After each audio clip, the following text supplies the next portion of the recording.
సర్కార్ ఆఫీసుల్లో ఫైళ్ల మాయం కంటిన్యూ అవుతున్నట్టు తెలుస్తోంది. కాంగ్రెస్ అధికారంలోకి వచ్చిన కొత్తలో పశుసంవర్ధక శాఖ, టూరిజం, విద్యాశాఖల్లో ఫైళ్ల మాయంలో ఇంటి దొంగలు అడ్డంగా దొరికారు. ఈ మధ్య కాలంలో రిజిస్ట్రేషన్ కార్యాలయాల్లో ఫైళ్లు మాయమవుతున్నాయి. ధరణి అక్రమాలపై రేవంత్ సర్కార్ గట్టిగా ఉండడంతో ఫైళ్లు మాయమవుతున్నట్టు అనుమానిస్తున్నారు.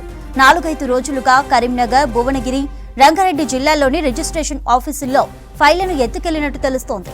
కుకట్పల్లి రిజిస్ట్రేషన్ కార్యాలయంలోనూ ఫైళ్లను ఇంటి దొంగలు గోల్మాల్ చేసినట్టు సమాచారం. ఈ రిజిస్ట్రేషన్ కార్యాలయాల్లో ఫైళ్ల మాయంపై మరిన్ని డీటెయిల్స్ యాదగిరి లైవ్ ద్వారా అందిస్తారు. యాదగిరి, రిజిస్ట్రేషన్ ఆఫీసుల్లో ఫైళ్ల గోల్మాల్పై అప్డేట్స్ ఏంటి?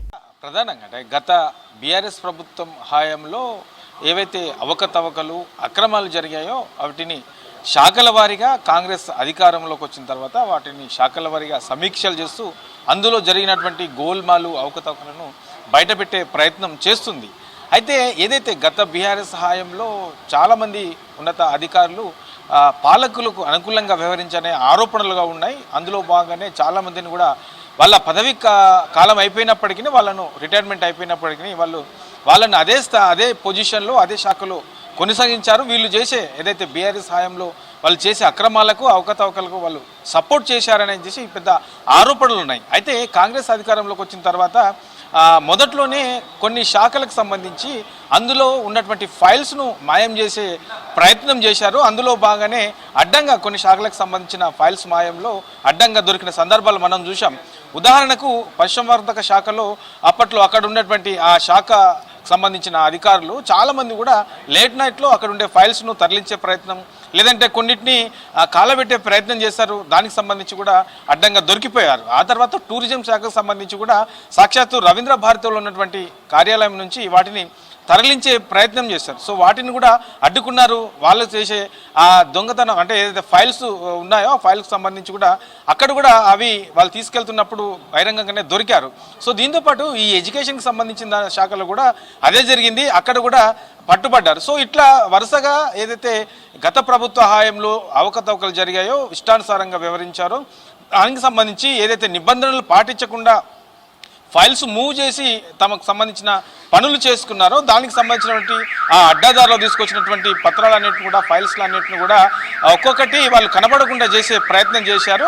కాంగ్రెస్ అధికారంలోకి వచ్చిన తర్వాత వాటిని బట్టబయలు చేసే ప్రయత్నం అయితే చేస్తుంది. ఇక గత 4-5 రోజుల నుంచి కూడా మనకు రాష్ట్ర వ్యాప్తంగా చాలా ఏరియాలలో ఏదైతే ఈ రిజిస్ట్రేషన్ కార్యాలయాలు ఉంటాయో ఈ రిజిస్ట్రేషన్ కార్యాలయాలలో అక్కడ ఉన్నటువంటి ఫైల్స్ అన్నీ కూడా మాయమయ్యే వరుసగా చూస్తున్నాం. ఈ 4-5 రోజుల నుంచి కూడా కరీంనగర్, భువనగిరి, తర్వాత రంగారెడ్డి, కూకట్పల్లి, సో ఇట్లా చాలా ఏరియాలలో కూడా ఈ ఫైల్స్ సంబంధించి అన్నీ కూడా మాయమవుతున్నాయి. దొంగలు పడ్డారని చెప్పేసి రకరకాల చర్చలు జరుగుతున్నాయి. కానీ దీంట్లో వాస్తవానికి కొంతమంది అధికారులు, తర్వాత కాంగ్రెస్ నేతలు చాలామంది కూడా అనుమానాలు వ్యక్తపరుస్తున్నది ఏంటంటే కావాలనే ఈ ఫైల్స్ని కావాలనే మాయం చేస్తున్నారు, మాయం చేసి దొంగతనమని చెప్తున్నారు. కొంతమంది అధికారులు గతంలో బీఆర్ఎస్ ప్రభుత్వానికి ఎవరైతే అనుకూలంగా వ్యవహరించారో వాళ్ళే కావాలని చేస్తూ ఉన్నారు. సో దొడ్డిదారిన తీసుకొచ్చినటువంటి జీవోలు, తర్వాత వాళ్ళు ఫైల్స్ ఏవైతే మూవ్ చేశారో సంబంధించి అవన్నీ కూడా బయటపడితే మళ్ళీ తమ మీద ఇబ్బందులు పడతాయి. ఇప్పటికే కొన్ని శాఖలకు సంబంధించినటువంటి అధికారులపైన విజిలెన్స్ దాడులు కొనసాగుతున్నాయి.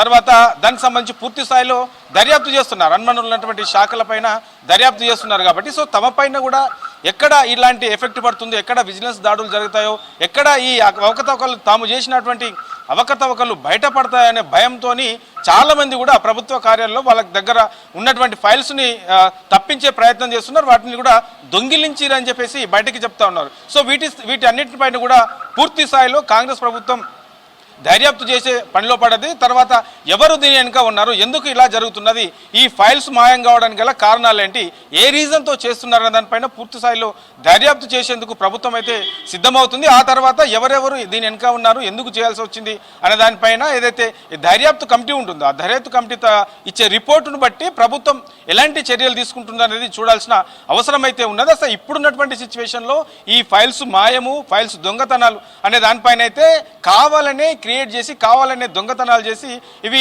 ఇతరులపైన నెట్టే ప్రయత్నం చేస్తున్నారనే అనుమానాలు అయితే వ్యక్తపరుస్తున్నారు. పూర్తి స్థాయిలో దీనిపైన దర్యాప్తు చేసిన తర్వాత అసలు విషయం ఏందనేది బయటకు వచ్చే అవకాశం ఉంటుంది. చంద్రిక.